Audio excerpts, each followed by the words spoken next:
கதைச்சரம் நேயர்களுக்கு அன்பான வரவேற்புகள். இன்று நாம் 1920களில் வெளிவந்த எழுத்தாளர் வடுவூர் கே. துரைசாமி ஐயங்கார் அவர்களின் சரித்திர நாவலான விலாசவதி என்ற நாவலை காண உள்ளோம். தமிழ் வாசகர்களின் நாடியை பிடித்து பார்த்து அறிந்து எழுதியவர்களில் காலத்தில் முதன்மையானவர் வடுவூர் கே. துரைசாமி ஐயங்கார். இவர் ரெய்னால்ட்ஸ் போன்ற ஆங்கில நாவலாசிரியர்களின் கதைகளை தழுவி எழுதியதோடு நின்றுவிடாமல் தமிழ்நாட்டின் சமகால சமுதாயத்தை சித்தரிக்கும் பல நாவல்களையும் இவர் எழுதியுள்ளார். அதிகாரம் 13. குலோத்துங்க சோழன் தனக்கு எதிரில் திடீரென்று வந்து நின்ற இலங்கை வீரரை நிரம்பவும் கோபத்தோடு உற்று நோக்கி, உம்மை நான் இதுவரையில் பார்த்ததாகவே எனக்கு நினைப்பில்லை. அப்படி இருக்க நீர் என்னிடம் எதை பற்றி பேசப் போகிறீர்கள்? எனக்கு யாதொரு தீங்கும் செய்வதில்லை என்று நீர் வாக்குறுதி செய்து கொடுத்ததாக ஸ்தானாதிபதி சொல்லிவிட்டு போக வேண்டிய காரணம் என்ன?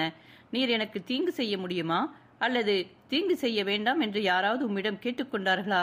நீர் இன்னார் என்பதை முதலில் தெரிவியும், பிறகு மேலே பேசலாம் என்றார். இலங்கை வீரர், நான் அளவற்ற மதிப்பும் அன்பும் கொண்டுள்ள ஒரு பெண்மணிக்கு நீர் சகோதரராக இருப்பதால் உம்மை பார்க்கும் பொழுது என் மனதில் விஷயத்தில் ஒரு விதமான மதிப்பும் மரியாதையும் அன்பும் பிரியமும் உண்டாகின்றன. நான் யார் என்று அறிந்து கொள்ள நீர் ஆசைப்படுவதால் அதை நான் முதலில் தெரிவிக்கிறேன். என்னுடைய சுயதேசம் இலங்கை தீவு. என் பெயர் சோமசுந்தர சோழகன். நான் ஒரு காரணமாக இந்த மகாராணியிடம் இலங்கை தேசத்து அரசனால் அனுப்பப்பட்டவன். இங்கே வந்த இடத்தில் நான் இந்த மகாராணிக்கு சில முக்கியமான உதவிகள் செய்ய நேர்ந்தது. ஆகையால் நான் இந்த விஷயங்களில் சம்பந்தப்பட்டிருக்கிறேன் என்றார். உடனே குலோத்துங்க சோழன் அளவற்ற கோபமும் மூர்க்கமும் கொண்டவனாக தனது உடைவாளை உருவி கையில் பிடித்துக்கொண்டு, அப்படியா சங்கதி? இலங்கையிலிருந்து வந்திருக்கும் துஷ்டன் நீதானா? எங்கள் விஷயத்தில் நீ பல வகையில் மோசம் செய்தவன் அல்லவா? உன்னுடைய உயிரை என் கையாலேயே யமனுலகுக்கு அனுப்பி வைக்கிறேன். என்னுடைய தங்கையினுடைய மனதை மாற்றி பரமபாதகனான உன்னை நான் எப்படியாவது இப்பொழுது கொலை செய்ய வேண்டும். என்னுடைய தங்கையினுடைய மனதை மாற்றிவிட்டவன் அல்லவா நீ என மிகவும் கோபமாக கூறிக்கொண்டே தனது நீண்ட உடைவாளை பலமாக ஓங்கி இலங்கை வீரரது முகத்தை நோக்கி வீசினான். அவன் அவ்வாறு வீசியது மின்னல் தோன்றி மறைவது போல ஒரு இமைப்பொழுதில் நிகழ்ந்தது. ஆனாலும் இலங்கை வீரர் அதை சிறிதும் எதிர்பார்க்கவில்லையானாலும் அவர் அதை தடுப்பதற்கு செய்த முயற்சி வெகு துடியாகவும் சூட்சுமமாகவும் இருந்தது. அவர் தமது வாளை உருவவும் நினையாமல் சரையல் என்று ஒரு பக்கமாக விலகியபடி குலோத்துங்க சோழன் மீது ஒரே பாய்ச்சலாக பாய்ந்து போர்க்கவசம் அணியப்பெற்ற தமது கையை நீட்டி அவனது வாளை சடையர் என்று பிடுங்கிவிட்டார். தான் எதிர்பாராத வகையில் தனது வாள் பிடுங்கப்பட்டு அது இலங்கை வீரரது கையில் இருப்பதைக் கண்ட குலோத்துங்க சோழன் முற்றிலும் திகைப்படைந்தான். இலங்கை வீரர், உம்முடைய தமக்கையின் மனதை மாற்றிவிட்டதாக நீர் சொன்ன விஷயம் என் மனதை துளைத்து புண்படுத்துகிறது. மகா பரிசுத்த ஸ்வரூபினியும் நான் என்னுடைய சொந்த தங்கை போல மதிப்பவளுமான அந்த பெண்மணியின் நடத்தையை பற்றி இப்படி அவதூறாக பேசினால், அவளுடைய தமையனாக இல்லாவிட்டால் இந்நேரம் உம்முடைய சிரம் நிலத்தில் வீழ்ந்திருக்கும் என்றார். உடனே குலோத்துங்க சோழன், நீர் என் தங்கையின் விஷயத்தை இப்பொழுது சந்தர்ப்பத்துக்கு தகுந்தபடி மாற்றி மறைத்து பேசுவதை மாத்திரம் நான் ஒப்புக்கொள்ள முடியாது. சுமார் 3 வார காலத்திற்கு முன் எங்களுடைய கோட்டையில் சிறைப்படுத்தப்பட்டிருந்த காலத்தில் நீர் ஒன்றையும் அறியாத சிறு பெண்ணான என் தங்கையின் மனதை எப்படியோ மயக்கி அவள் முக்கியமான தஸ்தாவேஜ் ஒன்றை திருடிக் கொண்டு வந்து உம்மிடம் கொடுக்கவும், ஆண் பிள்ளை வேஷம் தரித்து காவற்காரர்கள் படகுக்காரர்கள் முதலியோரை வஞ்சித்து உம்மை வெளியில் கொண்டு போய்விட செய்ததுமன்றி, முடிவில் எங்களுடைய கோட்டை விட்டு நீர் இருக்கும் இடத்துக்கு ஓடி வந்து விடும்படி செய்து கொண்டிருந்தும் நீர் உண்மையை மறைத்து மகா சுத்தமான மனிதர் போல பேசுவதை யாராவது ஒப்புக்கொள்வார்களா என்றான். இலங்கை வீரர், உங்களுடைய கோட்டைக்குள் நான் ஓர் அறைக்குள் அடைப்பட்டிருந்தது உமக்கு தெரியாதா? அப்படி இருக்க நான் உங்களுடைய தங்கையை காணவும் அவ்வளவு சீக்கிரத்தில் அவளுடைய மனதை கலைக்கவும் எப்படி முடிந்திருக்கும் என்பதை நீர் கொஞ்சமும் யோசிக்காமல் பேசுவது சரியல்ல. அவளுடைய மனநிலைமையை இன்னமும் நீங்கள் உள்ளபடி அறிந்து கொள்ளவில்லை என்பது நிச்சயமாக தெரிகிறது என கூறினார். ஆண் பிள்ளைகளான நீங்கள் ராஜாங்க விஷயமான துராசையையே பெரிதாக கொண்டு உடன் பிறப்பென்ற எண்ணத்தையும் துறந்து இந்த மகாராணியின் விஷயத்தில் மகா கொடிய சதி ஆலோசனைகள் செய்கிறீர்களானாலும் இரக்கமும் தயாளமுமே வடிவாக வந்துள்ள கோமலாங்கியும் உங்களைப் போல கொடிய மனதினலாக இருக்க முடியாமல் தன்னாலான உதவிகளை செய்து விலாசவதி தேவியை காப்பாற்ற எண்ணுகிறாள் என்றார். அவர் பேசிய வார்த்தைகளை கேட்ட குலோத்துங்க சோழனது மனம் ஒருவாறு சாந்தமடைந்தது. அவனது கோபம் தணிந்தது. அவனது மனம் இலக்கமடைந்தது. மறுமொழி கூற மாட்டாமல் அவன் சிறிது நேரம் மௌனமாக நிற்க அதை கண்ட இலங்கை வீரர் மீண்டும் பேசத் தொடங்கி, இப்பொழுது காலத்தின் போக்கு நிரம்பவும் விபரீதமாக இருக்கிறது. எங்கு பார்த்தாலும் மத சம்பந்தமான சண்டையே தலையெடுத்து நிற்கிறது. ஒரு குடும்பத்திலுள்ள அண்ணன் சைவனாகவும் தம்பி சமணனாகவும் இருக்கிறான். ஒருவனை ஒருவன் பகைத்து விஷமிட்டுக் கொள்ள உத்தேசிக்கிறான். மதத்தின் கொள்கைகளை பற்றிய மூர்க்கமே வலுவாக இருக்கிறதன்றி அண்ணன், தம்பி, தகப்பன், மாமன், மைத்துனன் என்ற தாட்சணியமாவது இரத்த பாசமாவது காணப்படுவது அரிதாக இருக்கிறது. இதோ உம்முடைய தமையனார் தமது ஒன்றுவிட்ட சகோதரியான மகாராணியின் மேல் படையெடுத்து யுத்தம் செய்ய ஆயத்தமாக இருக்கிறார். அதுபோலவே கோமலாங்கி தனது சகோதரருடைய கொள்கையை ஒப்புக்கொள்ளாமல் சகோதரியை நாட சுதந்திரம் உண்டல்லவா? விலாசவதி தேவிக்கு சகோதரராக இருந்தும் அவளை காப்பாற்றி அவளது அரசியலை நிலைநிறுத்துவதற்கு உதவியாக இல்லாமல் அவளுடன் போர் புரிய எத்தனிப்பது பரம சண்டாளமான காரியம் என்பது நிச்சயம். உலகத்தார் எல்லோரும் என்றென்றைக்கும் உங்களை இகழ்ந்து தூஷிப்பார்கள் என்பது நிச்சயம். நீங்கள் உங்கள் சகோதரிக்கு உதவியாக இருந்து பாண்டிய நாட்டரசை தலையெடுக்காமல் செய்வதே முறைமையாக இருக்க, அதை விட்டு அந்நிய மனுஷியின் உதவியை பெற்று நம்மவரை அழிக்க எத்தனிப்பது தர்ம சம்பந்தமான காரியம் அல்ல. நீரும் கோமாலங்கியைப் போல தர்ம மார்க்கத்தை கடைபிடிக்க வேண்டியதை விட்டு உம்முடைய தமையனாரின் துஷ்ட மார்க்கத்திற்கு அனுசரணையாக இருப்பது நிரம்பவும் ஆச்சரியமாக இருக்கிறது என்று கூறினார். குலோத்துங்க சோழன் விலாசவதி தேவியிடத்திலும் கோமலாங்கியிடத்திலும் இயற்கையிலேயே அபாரமான வாஞ்சையும் பற்றும் உடையவனாக இருந்ததானாலும் தனது அண்ணனுடைய கட்டுப்பாட்டில் இருந்ததால் அவனோடு சம்பந்தப்பட்டிருந்தவனாதலாலும் இலங்கை வீரரது சொற்களை கேட்டதும் அவனது மனம் முற்றிலும் ஒரே க்ஷணத்தில் மாறுபட்டு போயிற்று. தான் இனி தனது அண்ணனோடு சேர்ந்து விலாசவதி தேவிக்கு யாதொரு தீமையும் செய்யக்கூடாது என்று ஒருவித உறுதி அவனது மனதில் தோன்றிவிட்டது. இலங்கை வீரர், உம்மை பற்றி உம்முடைய தங்கை எவ்வளவோ புகழ்ச்சியாகவும் பட்சமாகவும் என்னிடம் பேசியிருக்கிறாள். உங்கள் குடும்பத்தில் நீர் ஒருவர்தான் அவளிடம் உண்மையான பிரியமுள்ளவர் என்றும் அவளுக்காக நீர் உம்முடைய உயிரை கூட கொடுக்கக்கூடியவர் என்றும் சொல்லியிருக்கிறார். ஆகையால் நான் அவளை இப்பொழுது காண நேரும் பொழுது அவளிடம் ஏதாவது சங்கதி சொல்ல வேண்டுமானால் அதை நான் சொல்ல தடையில்லை என்றார். அதை கேட்ட குலோத்துங்க சோழன் சிறிது நேரம் ஆழ்ந்து சிந்தனை செய்த பிறகு, நீர் என்னை ஒரு நொடியில் முற்றிலும் புது மனிதராக்கிவிட்டீர்கள். நீர் என்னுடைய தங்கையைக் கண்டால் நான் இங்கே வந்திருந்ததாகவும் நான் இனி விலாசவதி தேவிக்கு விரோதமான காரியம் எதையும் செய்ய மாட்டேன் என்றும் வெளிப்பார்வை கண்ணனோடு சேர்ந்திருந்தாலும் தான் இனி அவனுக்கு அனுகூலமாக இருக்க மாட்டேன் என்றும் உறுதி கூறியதாக சொல்ல வேண்டும். அவ்வளவே நான் உம்மிடம் வேண்டிக் கொள்வது என்றான்.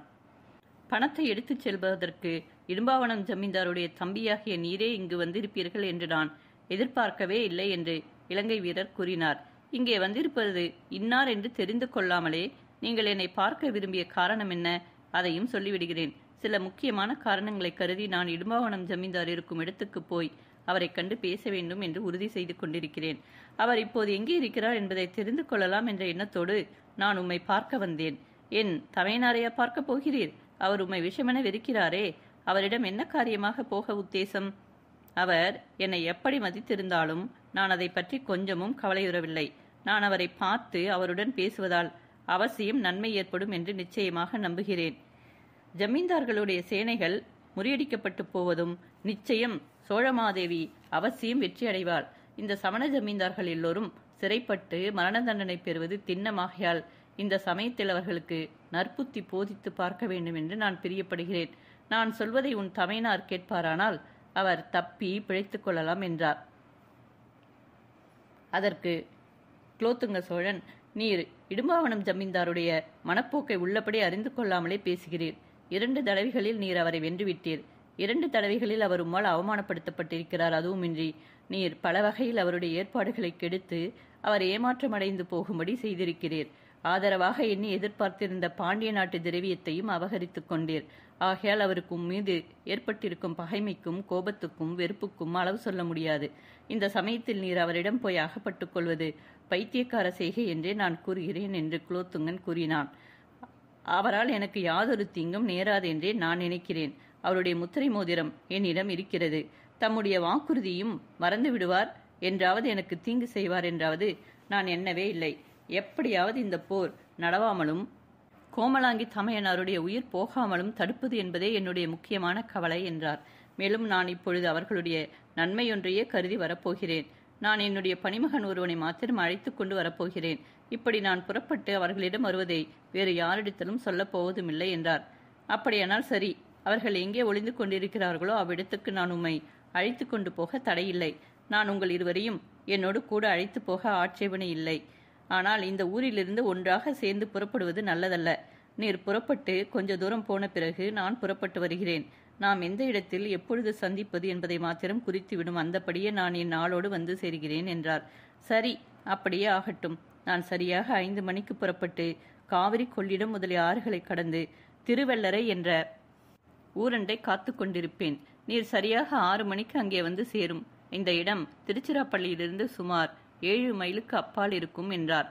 இலங்கை வீரர் புன்னகை செய்து, நானும் என் ஆளுமாக புறப்பட்டு திருவள்ளரையில் வந்து சந்திக்கிறோம் என்று கூறிய பின் அவ்விடத்தை விட்டு வெளியில் போனார். சுந்தரபாண்டியன், இலங்கை வீரன் குலோத்துங்க சோழனிடம் என்ன பேசிக் கொண்டிருக்கிறான் என்பது தெரியவில்லையே. நான் போய் அவர்கள் என்ன பேசுகிறார்கள் என்பதை தெரிந்து கொண்டு வருகிறேன் என்று கூறிய வண்ணம் அவ்விடத்திலிருந்து புறப்பட்டு தரையில் விரல்களை ஊன்றியபடி சந்தடி செய்யாமல் நடந்து போய் கதவருகில் தனது செவிகளை வைத்து உற்று கேட்க தொடங்கினான். அப்போது இலங்கை வீரரும் குலோத்துங்க சோழனும் முடிவாக பேசி திருவெள்ளரையில் மறுநாள் காலை 6 மணிக்கு சந்திப்பதாக பேசி முடித்து விடைபெற்று கொண்டதை சுந்தரபாண்டியன் ஒருவாறு உணர்ந்து கொண்டவனாக அவ்விடத்தை விட்டு முன்போல சந்தடி செய்யாமல் நடந்து தனது அறைக்கு வந்து சேர்ந்து, சரி, இவர்களுடைய பேச்சு முடிந்து போய்விட்டது. இலங்கையான் இதோ வருகிறான் என்றான். உடனே இருவரும் ஒன்றையும் அறியாத பரம சாதுக்கள் போல உட்கார்ந்திருந்தனர். அவ்விடத்தில் வந்த இலங்கை வீரர் அவ்விடத்தில் நிற்காமலும் அவர்களது மறுமொழியை எதிர்பார்க்காமலும் அவ்விடத்தை விட்டு நடந்து வெளியே போய்விட்டார். சுந்தரபாண்டியன், இவனை நாம் கொல்லுவதற்கு இன்னும் வழி இருக்கிறது. எப்படியும் இவன் தொலைந்து போய்விடுவான். திலகவதி, மோகினி ஆகிய இருவரும் வேலையை விட வேண்டிய அவசியமே இல்லை என்றான். அதுதான் எப்படி முடியும் என்பது எனக்கு விளங்கவில்லை என்றான் சந்திரசேகர பாண்டியன். நான் இப்பொழுது போய் இவர்கள் என்ன பேசினார்கள் என்பதை கவனித்தேன். நாளைக்கு விடியற்காலம் சரியாக 6 மணிக்கு இந்த இலங்கையானும் அவனுடைய ஆளுமாக புறப்பட்டு போய் திருவள்ளரை குளத்தண்டை குலோத்துங்க சோழனை சந்திப்பதாக சொல்லிவிட்டு வந்தான் என்றார். சந்திரசேகர பாண்டியன் சுந்தரபாண்டியனை நோக்கி, இது என்ன ஆச்சரியம்? இந்த குலோத்துங்க சோழன் இவ்வளவு சீக்கிரத்தில் இப்படி மாறிப்போய்விட்டானே. இதனுடைய கருத்து இன்னதென்பது தெரியவில்லையே என்றான். அது எப்படியாவது இருக்கட்டும். அந்த இலங்கை தீவானுடைய விஷயத்தை நாம் யோசித்தபடி காரியத்தை அவசியம் நிறைவேற்றியே தீர வேண்டும். நாம் இவ்விதமான ஏற்பாடுகள் செய்கிறோம் என்பது இந்த குலோத்துங்க சோழனுக்கு தெரியவே கூடாது. நேரமாகிறது. நீர் உடனே போய் நான் சொன்னபடி ஏற்பாடுகளை செய்துவிட்டு வாரும் என்றான். விடியற்காலை 5 மணி இருக்கலாம். இலங்கை வீரர் அவரது பணிமகனுடன் நன்றாக ஆயுதங்கள் அணிந்து குதிரை மீது அமர்ந்து பயணத்தை மேற்கொண்டனர். இருவரும் திருச்சிராப்பள்ளி, ஸ்ரீரங்கம் முதலிய ஊர்களையும் காவிரி, கொள்ளிடம் முதலிய ஆறுகளையும் கடந்து வடமேற்கு திக்கில் செல்லத் தொடங்கினர். எங்கு பார்த்தாலும் மாங்குயில் கூவும் பூங்காவனங்களும், மந்திகள் தாவும் பலாமரங்களும், குலைகள் நிறைந்த தென்னம் சோலைகளும், கரும்பு, வாழை, கமுகு முதலிய பயிர்களுமே நிறைந்து காண்போரது கண்களையும் மனதையும் குளிரச் செய்து ஆனந்த பரவசப்படுத்தின. சாலைகளின் இரு புறங்களிலும் பந்தல் போட பெற்றது போல பெருத்த ஆல விருட்சங்கள் அடர்ந்து பின்னிக் கொண்டிருந்தன.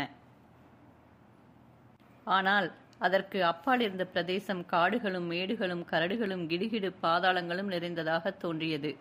காட்டு பிரதேசத்தில் நமது இலங்கை வீரரும் அவரது தோழனும் மேன்மேலும் செல்ல ஒற்றை அடிப்பாதையண்டை போய் அதை கடந்து அப்பால் சென்ற சமயத்தில் நாற்புறங்களிலும் மரங்களின் மறைவுகளிலிருந்து 10-15 மனிதர்கள் குபீர் என்று வெளிப்பட்டனர். இலங்கை வீரரை சூழ்ந்து கொண்டனர். இலங்கை வீரரது உடைவாள் மின்னல் தோன்றுவது போல சடேர் என்று வெளியில் புறப்பட்டது. அவர் அதே காலத்தில் தமது குதிரையின் வயிற்றில் காலை ஓங்கி அழுத்த அந்த குறிப்பை அறிந்த அவரது உன்னத புறவை உடனே தனது முன்கால்கள் இரண்டையும் தூக்கிக் கொண்டு குபீர் என்று தாவி முன்பக்கத்தில் நின்ற முரட்டு மனிதர்களையெல்லாம் தாண்டி அப்பால் குதித்து அவர்களது கும்பலை விட்டு ஒரு பக்கமாக விலகி நின்றது. உடனே இலங்கை வீரர் அந்த குதிரையை வலதுசாரி இடதுசாரியாக திருப்பி அந்த முரட்டு மனிதர்களை பின்புறம் போக விடாமல் முன்புறத்திலேயே வைத்து அவர்களை தாக்கத் தொடங்கினார். அதுபோலவே சொக்கநாதனும் அற்புதமான திறமையோடு தனது குதிரையை நடத்தி தனது வாளை உருவி ஓங்கி வீசிய வண்ணம் தன்னை வளைத்துக் கொண்டிருந்த முரட்டு மனிதர்களை தாக்கத் தொடங்கினான். இலங்கை வீரர் தம்மை எதிர்த்த முரட்டு மனிதரது கரங்களில் இருந்த ஆயுதங்களை எல்லாம் ஒவ்வொரு அடியிலும் தட்டிவிட்டும் முறித்தும் ஒடித்தும் தூரத்தில் போய் விழும்படி செய்தும் அவர்களது கால்களையும் கைகளையும் தேகத்தையும் வெட்டியும் காயப்படுத்தியும் அவர்களது வீச்சுக்கள் தம் மீதும் தமது குதிரையின் மீதும் படாமல் தந்திரமாக தடுத்தும் வெகு நேரம் வரையில் போர் தொடுத்தார். அவர் அழுத்தமான இரும்பு போர்க்கவசம் அணிந்திருந்தார். ஆதலால் எதிராளிகளின் ஆயுதங்கள் அவருக்கு எல்லளவும் தீங்கிழைக்க மாட்டாமல் முனைமழுங்கி போயின. அவரை எதிர்த்த மனிதர்கள் மயங்கியும் காயம் பெற்றும் கீழே விழுந்துவிட்டனர். அவர்களை பிடித்து துணிகளால் கைகளை கட்டிவிட்டார். இலங்கை வீரர் அவர்களை நோக்கி, உங்களை யாராவது அனுப்பினார்களா? அப்படியானால் அவர்கள் உங்களுக்கு என்ன உத்தரவு கொடுத்தார்கள்? எல்லா விஷயங்களையும் உள்ளபடி சொல்லிவிடுங்கள். உங்களுக்கு யாதொரு தீங்கும் செய்யாமல் விட்டுவிடுகிறோம் என்று அதட்டி பேசினார். உடனே ஒரு முரட்டு மனிதன் பேசத் தொடங்கி, இங்கே நாங்களாக வரவில்லை. சில பெரிய மனிதர்கள் எங்களை அனுப்பினார்கள். நாங்கள் இருப்பது உறையூர். 2 பெரிய மனிதர்கள் அங்கே வந்து எங்களுடைய தலைவனை கண்டு பேசி பெருத்த பணத்தொகை கொடுத்தார்கள். உங்கள் இருவருடைய அடையாளத்தையும் விவரமாக சொன்னார்கள். நீங்கள் இருவரும் விடியற்காலம் இந்த வழியாக வருவீர்கள் என்றும் கொஞ்சமும் தாட்சணியமாவது இரக்கமாவது பாராமல் உங்களை அடித்து கொன்று போட்டு விடுவது முக்கியமான விஷயம். உங்களுடைய வேலைக்காரரை கொல்ல வேண்டாம் என்றும் அடித்து கீழே வீழ்த்திவிட வேண்டும் என்றும் அவர்கள் சொன்னார்கள். உங்களை கொன்ற பிறகு உங்களுடைய உடம்பை சோதனை செய்து ஏதாவது குறிப்பேட்டு புத்தகம், கடிதங்கள் முதலிய தஸ்தாவேஜுகள் இருந்தால் அவைகளை ஒன்று விடாமல் எடுத்து வந்து தங்களிடம் கொடுக்கச் சொன்னார்கள் என்றான். உடனே இலங்கை வீரர், நான் உங்களை மன்னித்து விடுகிறேன். இனியாவது நீங்கள் புத்தியோடு பிழையுங்கள். இப்படிப்பட்ட கெட்ட செய்கையை இன்றோடு விட்டுவிடுங்கள். அதுவுமன்றி நீங்கள் ஊருக்கு போன பிறகு அந்த பெரிய மனிதர்களிடம் தஸ்தாவேஜுகளை கேட்டால் நீங்கள் தோல்வியடைந்த சங்கதியை அவர்களிடம் கூறிவிடுங்கள் என கூறினார். பின்னர் அவர்கள் திருவெள்ளரை போய் சேர்ந்த பொழுது அவர்கள் குறித்த காலத்திற்கு மேல் 1 நாழிகை நேரம் அதிக தாமதமாகிவிட்டது. குலோத்துங்க சோழன் ஒரு ஆலமரத்தடியில் மணல் மேட்டின் மீது உட்கார்ந்திருந்தது தெரிந்தது. அவர்கள் இருவரும் வந்ததைக் கண்ட குலோத்துங்க சோழன் புன்னகை செய்தவனாக உடனே எழுந்து நிற்க அவர்கள் அவன் அண்டை போய் சேர்ந்து குதிரைகளில் இருந்து கீழே இறங்கினர். உடனே இலங்கை வீரர் சொக்கநாதனை நோக்கி, சொக்கநாதா, நம்முடைய 2 குதிரைகளும் கொஞ்சம் தூரம் இளைப்பாரட்டும். அந்த 3 குதிரைகள் மேயும் இடத்தில் நீ கொண்டு போய் விட்டுவிடு என்றான். பின்னர் குலோத்துங்க சோழன் இலங்கை வீரரோடு பேசத் தொடங்கி, குறித்த காலப்படி நீங்கள் வரவில்லையே, வழியில் ஏதோ விசேஷ சம்பவம் நேர்ந்ததாக தெரிகிறது என்றான். உடனே இலங்கை வீரர், வேறு விசேஷம் ஒன்றுமில்லை. நாங்கள் இருவரும் வந்து கொண்டிருக்கையில் 10-15 முரட்டு மனிதர்கள் திடீரென்று வந்து எங்களை வளைத்துக் கொண்டனர். அவர்களை ஸ்தானாதிபதிகள் அனுப்பினார்களாம் என்றார். அவர்களுக்கு புத்தி புகட்டிவிட்டு வரும் வழியில் சற்று காலதாமதம் ஆகிவிட்டது. நாம் இருவரும் உள்ளே பேசிக் கொண்டிருந்த பொழுது அவர்கள் மறைந்திருந்து ஒட்டு கேட்டிருக்க வேண்டும். அதனால்தான் சுந்தரபாண்டியன் சமயம் பார்த்து என்னை ஒழிக்க இப்படி ஒரு ஏற்பாடு செய்திருந்தான் என்றார். குலோத்துங்க சோழன் கோபமடையவே, இலங்கை வீரர், நீர் இதை யாரிடத்திலும் வெளியிட வேண்டாம். உம்முடைய ஆட்களுக்கு கூட இது தெரியாமல் இருப்பது நல்லது என கூறினார். குலோத்துங்க சோழன் மீண்டும், நீர் என் அண்ணனை அவசியம் பார்க்கத்தான் தீர்மானித்திருக்கிறீர்களா என்று கேட்டார். ஏனென்றால் அவன் எப்படியாவது உம்மை பிடித்து கொன்றுவிட ஏற்பாடு செய்வான். ஆகையால் நீர் அந்த மோதிரத்தின் பலத்தை மாத்திரம் வைத்துக்கொண்டு அங்கே போவது முற்றிலும் அபாயகரமானது. நான் உம்முடைய நன்மையை உத்தேசித்து சொல்லுகிறேன் என கூறினான். இலங்கை வீரர், நீர் சொல்வது வாஸ்தவம்தான். நான் அந்த மோதிரத்தை மாத்திரம் நம்பி வரவில்லை. இன்னொரு தந்திரம் செய்து அவர்களை எல்லாம் வழிக்கு கொண்டு வந்து விடலாம் என்று நேற்று இரவிலேயே தீர்மானித்துக் கொண்டேன். அதை அப்போதே நான் உம்மிடம் சொல்லவில்லை. இப்பொழுது சொல்லலாம் என்று நினைக்கிறேன். வாரும், வழியில் சொல்லுகிறேன் என்றார். குலோத்துங்க சோழன், அதோ எதிரில் ஒரே தொடர்ச்சியாக தெரிகிறதே, அதுதான் கொல்லிமலை. அதற்கு அருகில் அவர்கள் இருக்கிறார்கள். வாருங்கள், போவோம் என்றான். உடனே அவர்கள் இருவரும் புறப்பட்டு தங்களது குதிரைகள் இருந்த இடத்திற்கு போய் எல்லோரையும் பிரயாணப்படுத்தினார்கள். இலங்கை வீரரும் குலோத்துங்க சோழனும் குதிரைகளில் அமர்ந்து முன்னால் சென்றனர். பணிஞர்கள் மூவரும் தம் குதிரைகளில் அமர்ந்து அவர்களுக்கு சுமார் 20 கஜ தூரத்திற்கு பின்னால் சென்றனர். குலோத்துங்க சோழனோடு வந்திருந்த 2 முரட்டாட்களும் நல்ல திடகாத்திரமுள்ள போர் வீரர்கள். பாண்டிய நாட்டிலிருந்து வரும் திரவியத்தை எடுத்து வருவதில் அவர்கள் குலோத்துங்க சோழனுக்கு உதவியாகவும் பக்கபலமாகவும் இருக்குமாறு இடும்பாவார் ஜமீன்தார் திறமை வாய்ந்தவர்களாக பார்த்து அவர்கள் இருவரையும் அனுப்பியிருந்தார். இடைவழியில் திருடர்களாலும் பகைவர்களாலும் ஏதேனும் இடையூறு நேருமானாலும் அதிலிருந்து குலோத்துங்க சோழனை காப்பாற்றுவதற்காக அவர்கள் இருவரும் பொறுக்கி அனுப்பப்பட்டார்கள். அவர்கள் கொல்லிமலைக்கு 4 மைல் தூரத்திற்கு அப்பால் சென்ற பொழுது நல்ல நடுப்பகல் வேலையாகிவிட்டது. அவ்விடத்தில் இருந்த மலைக்குன்றுகள் ஆரம்பமாகிவிட்டன. அந்த ஆரண்யத்தில் அவர்களுக்கு எதிரில் தோன்றிய ஒரு மலைக்குன்றை பார்த்தவுடன் குலோத்துங்க சோழன் இலங்கை வீரரை பார்த்து, அதோ பார்த்தீர்களா, ஒரு குன்றை. அதை சூனியக்காரன் குகை என்று ஜனங்கள் அழைக்கிறார்கள். அந்த இடம் பார்ப்பதற்கு நிறமும் வினோதமாக இருக்கும். அதை நீர் அவசியம் பார்க்க வேண்டும் என கூறினார். பின்னர் அந்த குகையினை அடைந்தவுடன் பின்பக்கத்தில் பாறை சரிவாக இருந்தது. அதன் நடுவில் வாய்க்கால் போல கல் குடைந்து விடப்பட்டிருக்கும். அந்த குன்றிற்குள் எவ்விடத்திலிருந்தோ தண்ணீர் வெளிப்பட்டு அந்த வாய்க்காலின் வழியாக போய் பாதாளத்தில் வீழ்ந்து மறைந்து போகிறது. அங்கே ஜலம் கோடைக்காலத்தை கூட வற்றுவதில்லை. அதை ஒரு தரம் குடித்தவர்கள் பிணியெல்லாம் தீர்ந்து போகின்றன என்று ஜனங்கள் சொல்லிக் கொள்கிறார்கள். இந்த வழியாக வருகிற பிரயாணி அங்கே போய் தண்ணீர் குடிக்காமல் போவதே இல்லை என கூறினார். அதை கேட்டு இலங்கை வீரர் ஏதோ விஷயத்தை பற்றி சிந்தனை செய்தவராக சிறிது நேரம் மௌனமாக வந்தாராதலால் அதை கண்ட குலோத்துங்க சோழன், நீர் சடக்கென்று ஒன்றும் பேசாமல் ஓய்ந்து போய்விட்டீரே, என்ன யோசனை செய்கிறீர்கள் என்றான். நான் உம்முடைய தமையனாரிடம் வழிக்கு கொண்டு வருவதற்காக ஒரு தந்திரம் செய்யப் போவதாக சொன்னேன் அல்லவா? அதற்கு இந்த இடம் நிரம்பவும் அனுகூலமாக இருக்கும் என்று எண்ணுகிறேன் என கூறினார். அதை கேட்ட குலோத்துங்க சோழன், அதற்கு இந்த இடம் எப்படி அனுகூலமானது? உம்முடைய கருத்தை எனக்கு கொஞ்சம் வெளியிடும் என்றான். தமது கருத்தை 2 வார்த்தையில் சுருக்கமாகவும் தனிவான குரலில் ரகசியமாகவும் குலோத்துங்க சோழனுக்கு வெளியிடவே அவன் அந்த யுக்தியை கேட்டு அதை ஆமோதித்தான். அந்த சூனியக்காரன் குகையண்டை சென்றதும் குலோத்துங்கன் கீழே குதித்தான். நான் இங்கு சென்று தண்ணீர் குடித்துவிட்டு வரப்போகிறேன் என கூறினான். இலங்கை வீரர், அந்த குகையின் பின்பக்கம் ஏதாவது வழி இருக்கிறதா என கேட்டார். குலோத்துங்க சோழன், இல்லை, இந்த குகைக்குள்ளே போக இதோ தெரிகிற சிறிய துளையின் வழியாகத்தான் நுழைந்து போய் மறுபடியும் இதே வழியாகத்தான் திரும்பி வர வேண்டும். பின்புறத்தில் வேறு வழியில்லை என கூறினான். பின்னர் குலோத்துங்க சோழனும் அவனுக்கு பின்னால் அவனது போர் வீரர்களும் ஒருவர் பின் ஒருவராக அதற்குள் நுழைந்து படிகளின் வழியாக இறங்கலாயினர். அவ்வாறு அவர்கள் மூவரும் மறைந்து போகவே இலங்கை வீரர் சொக்கநாதனை தமக்கருகில் அவசரமாக வரும்படி சைகை காட்டி அழைக்க அவன் அவ்வாறே அவருக்கு பக்கத்தில் வந்து நின்றான். உடனே இலங்கை வீரர் தாம் அப்போது செய்ய வேண்டிய தந்திரம் இன்னதென்று 2 வார்த்தையில் அவனிடம் ரகசியமாக கூற அவன் அவரது கருத்தை உணர்ந்து கொண்டு அதன்படி நடந்து கொள்ள ஆயத்தமாக நின்றான். உடனே இலங்கை வீரர் குகையின் வாயிலண்டை போய் நின்று கொண்டு உரத்த குரலில் பேசத் தொடங்கி, குலோத்துங்க சோழரே, உங்களை நாங்கள் இந்த குகைக்குள் சிறைப்படுத்தி இருக்கிறோம். நீங்கள் இனி வெளியில் வர முடியாது என கூறினார். எங்களை நீர் எதற்காக சிறைப்பிடித்தீர் என்று குலோத்துங்க சோழன் கேட்டவுடனே இலங்கை வீரர், குலோத்துங்க சோழரே, நான் உம்மோடு வந்து உம்முடைய தமையனாரை கண்டு பேசுவதென்று நான் ஏற்கனவே உம்மிடம் சொன்னது உமக்கு நன்றாக ஞாபகம் இருக்கலாம். அவர் இந்த கொல்லிமலை பக்கத்தில் எவ்விடத்திலேயோ இருப்பதாக நீர் சொன்னீரே அன்றி அது இன்ன இடம் என்பதை குறிப்பாக சொல்ல மறுத்துவிட்டீர். நீர் இப்போது எனக்கு அந்த இடம் எங்கே இருக்கிறது என்பதை விவரமாக தெரிவிக்க வேண்டும். அது முதல் காரியம். உடனே நான் என் துணைவனான சொக்கநாதனை இவ்விடத்தில் காவலாக வைத்துவிட்டு உம்முடைய தமையனாரிடம் போய்விட்டு திரும்பி வரப்போகிறேன். நான் அங்கே போகும்போது அவர்கள் எனக்கு யாதொரு தீங்கும் செய்யாதிருப்பதற்கு ஓர் ஈடாக நீங்கள் இவ்விடத்திலேயே நான் திரும்பி வருகிற வரையில் இருக்க வேண்டும். நான் திரும்பி வந்தவுடனே உங்களை விட்டுவிடுகிறேன். நீங்கள் சுயேச்சையாக உங்களுடைய இருப்பிடத்திற்கு போகலாம். அவ்வளவுதான். நீங்கள் 3 பேரும் முணுமுணுக்காமல் அப்படியே இருங்கள் என்று கூறிய பிறகு சொக்கநாதனை பார்த்து, சொக்கநாதா, அந்த பாறாங்களை உருட்டி வந்து இந்த வாயிலை அடை. பின்னர் அதோ பட்டு காய்ந்து கிடக்கும் உறுதியான மரக்கிளைகளை வாளால் வெட்டி கொண்டு வந்து அந்த துளைக்குள் இருக்கும் சிறிய துவாரத்தையும் நெருக்கமாக திரித்து அடைத்துவிடு.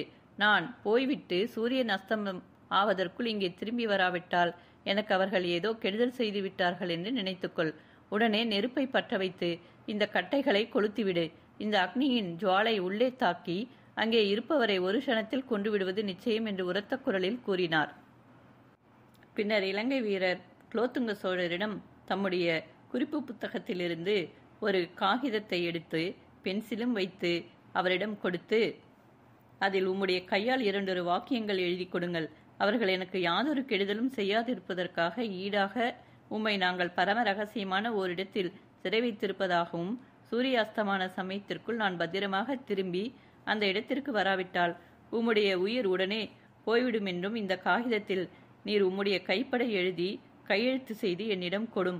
அதை பார்த்தால் அவர்கள் எனக்கு துன்பம் இழைக்க மாட்டார்கள், நீங்களும் தப்பலாம் என்று கூறிய வண்ணம் அவரிடம் அதை சுருட்டி கீழே போட்டார். இலங்கை வீரர் சொன்ன சங்கதியையும் வழிக்குறிப்பையும் எழுதி எடுத்து தன்னுடைய போர் வீரனிடம் கொடுக்க அதை அவன் இலங்கை வீரரிடம் கொண்டு வந்து கொடுத்தான். இப்பொழுது உம்முடைய உயிர் உன்னுடைய தமையனாருடைய கையில் இருக்கிறது என்று கூறிய வண்ணம் காகிதத்தையும் பென்சிலையும் தமது மார்பில் பத்திரப்படுத்தி கொண்டார். அதற்குள் சொக்கநாதன் சுமார் அரை வண்டி காய்ந்த கட்டைகளை கொணர்ந்து துளைக்கருகில் ஆயத்தமாக வைத்து விட்டானாதனால் இலங்கை வீரர் குதிரையின் மீது ஏறி அமர்ந்து கொண்டு, சொக்கநாதா, நான் போய்விட்டு அதி சீக்கிரத்தில் திரும்பி வந்து விடுகிறேன். நீ கத்தியை உருவி பிடித்தபடி எச்சரிப்பாக இவ்விடத்திலேயே காவல் காத்திரு. இவர்கள் வெளியில் வர முயற்சித்தால் கொஞ்சமும் தாட்சண்யம் பார்க்காமல் இவர்களுடைய உயிரை வாங்கிவிடு என்று கூறிய வண்ணம் அவ்விடத்தை விட்டு போய்விட்டார்.